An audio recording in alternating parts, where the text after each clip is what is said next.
মিথ্যা মামলার উত্তাপ কোনোভাবেই শেষ হচ্ছে না।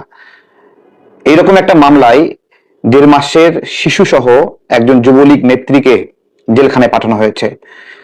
তিনি গ্রেপ্তার হওয়ার পর তাকে আদালতে নেওয়া হয়, সেখানেই তাকে জামিন দেওয়া হয় না এবং কারাগারে প্রেরণের আদেশ দেওয়া হয়।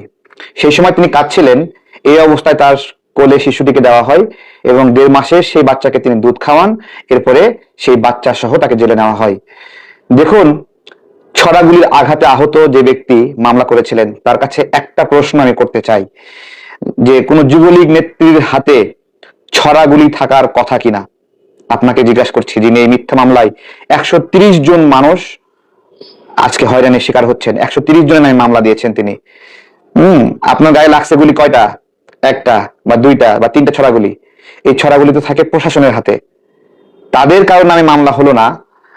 যুবলীগ নেত্রী 1.5 মাসের শিশু, তাকে এই মুহূর্তে কারাগারে পাঠানো প্রয়োজন হলো।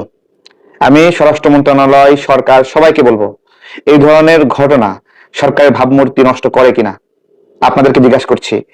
শুধু তাই না, কথা ছিল এরকম একটা অধ্যাদেশ বা আদেশও আছে যে জুলাইয়ে অন্তর্বর্তীকালীন সরকারের একটা ঘোষণা আছে যে জুলাইয়ের মিথ্যা মামলাগুলো অন্তর্বর্তীকালীন সরকারের জন্য লজ্জা।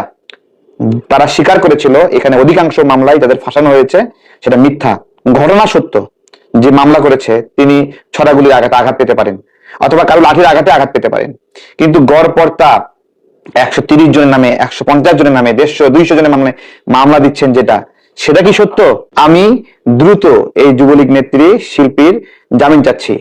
তার শিশু বাচ্চার কথা বিবেচনা করে, সামগ্রিক পরিস্থিতির কথা বিবেচনা করে তাকে জামিন দেওয়া খুবই জরুরি। স্পষ্ট আদেশ আছে যে জুলাইয়ের মামলা যাচাই বাছাই করা ছাড়া কাউকে গ্রেপ্তার করা যাবে না। এই কথাটার মানে কি? তাহলে এই যে এতগুলো মিথ্যা মামলা, সেই মিথ্যা মামলাগুলো দ্বারা মানুষজন ক্ষতিগ্রস্ত না হয়, কেবলমাত্র রাজনৈতিক বিবেচনায় আজকে এই যুবলীগ নেত্রীকে জেলে পাঠানো হয়েছে, শিশু বাচ্চা সহ। এবং যারা এটা পাঠিয়েছে তারা এই সরকারেরই ভাবমূর্তি নষ্ট করছে, এটাই আমার মনে হয়।